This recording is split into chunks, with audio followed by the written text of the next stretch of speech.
লালগড় ঝাড়গ্রাম জেলার লালগড়ের নেতাইয়ে 2011 সালের 7 জানুয়ারি রথিন দণ্ডপাথ নামের এক সিপিএম কর্মীর বাড়িতে থাকা ক্যাম্প থেকে গ্রামবাসীদের উপর নির্বিচারে গুলি চালানোর অভিযোগ ওঠে। সেই ঘটনায় প্রাণ হারান 9 জন এবং 28 জন আহত হন। ঘটনার জল গড়ায় বহুদূর। 2023 সালের 31 জানুয়ারি নেতাই গণহত্যার মূল 3 অভিযুক্তকে জামিন দেয় কলকাতা হাইকোর্ট। 8 বছর জেল খাটার পর জামিন পান ডালিম পান্ডে, অনুজ পান্ডে এবং তপন দে। নেতাইয়ের সেই ঘটনার এক যুগের অবসান হলো। আজকের দিনে নেতাই গ্রামে নেতাই শহীদ স্মৃতিরক্ষা কমিটি নেতাই শহীদ দিবস পালন করে। আজ সকাল 6টা থেকে রাত 8টা পর্যন্ত শহীদ স্মরণ কর্মসূচির আয়োজন করে এই স্মৃতিরক্ষা committee. Bureau report, crime press Bengal news. যতগুলো নাম আমরা বলছি এখানে কেউ আসেনি এমন হয়নি, সুতরাং কেউ যদি বলে থাকে আমার মনে হয় না সেটা সঠিক কথা। এই যে এতক্ষণ যে নাম ডেকে ডেকে তাদেরকে আমরা যে স্মারক উপহার বা ব্যবস্থা করেছি তাতে এখনো উপস্থিত কেউ নেই। শহীদ পরিবার এবং আহতদের পরিবারের মধ্যে সকলেই আছে। আপনাদের নেতা চক্রধর মাহাতো লক্ষ্য করছেন যে আহত নিহত পরিবারকে সেভাবে গুরুত্ব দেওয়া হচ্ছে।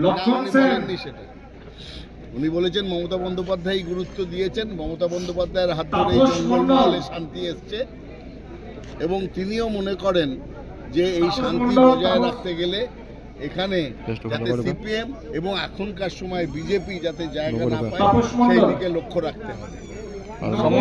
অভাব রয়েছে কোথাও অভাব নেই। প্রত্যেক 7ই জানুয়ারি এইভাবে এই ছোট্ট জায়গা সেখানে বিপুল জনসমাগমের মাধ্যমে এবং গুরুত্ব সহকারে পশ্চিম মেদিনীপুর কিংবা ঝাড়গ্রাম সব নেতা নেতৃত্ব উপস্থিত হতেন না, এতজন মন্ত্রী, এতজন এমএলএ, এতজন নেতা নেত্রী উপস্থিত হতেন না যদি কোনো রকম সমন্বয়ের অভাব হতো। নেতায়ের মানুষ নেই বলেই দাবি শহীদ পরিবার এবং নিহত পরিবার। নেতায়ের মানুষজনের উপস্থিতি অনেকটাই কম। এটা কে বলছে? আপনারা বলছেন না? মানে মিডিয়া হিসেবে কোনো ব্রেকিং নিউজ তৈরি করার জন্য বলা হচ্ছে? কে বলছে? কে জানছে? এতজন লোক নেতার মানুষ নেই। কিছু আহত পরিবার অভিযোগ করছে তাদেরকেও ডাকা হয়, কেউ করেননি এই পর্যন্ত। যত আহত পরিবার দেখুন নাম রাখা হয়েছে, আমি আবার বলছি যে সেখানটাতে নেই। এবার আহতের পরিবারের কেউ যদি বলে আমি মাস্তুতো ভাই, আমাকে কেন ডাকলো না, আমি পিস্তিত শালা, কেন আমার নাম নেই, সেটা তো নয়। কিন্তু যাদের নাম নথিবদ্ধ আছে তাদের সমস্ত পরিবারের লোক এবং এখানে সকলকেই পাওয়া যাচ্ছে, তাদের পরিবারের যারা একদম একান্ত পরিবারের লোক তাদের সকলকেই পাওয়া গেছে। গতবারে শুভেন্দু অধিকারী এসেছিলেন এবং তিনি বলেছিলেন যে প্রতিবার নাকি এখানে আসবেন। এবারে মনে হয় শুভেন্দু অধিকারী ঘোলা জলে মাছ ধরতে চান এবং তার অনেক নতুন নতুন পদবি হয়েছে শুভেন্দু অধিকারী। আগে ছিলেন লোডশেডিং অধিকারী, তারপরে ক্ষমা চাওয়া অধিকারী, তারপরে হয়েছে ডেট পে ডেট, তারিখ পে তারিখ দেওয়া অধিকারী, এখন হচ্ছে তার নাম মিথ্যেবাদী অধিকারী।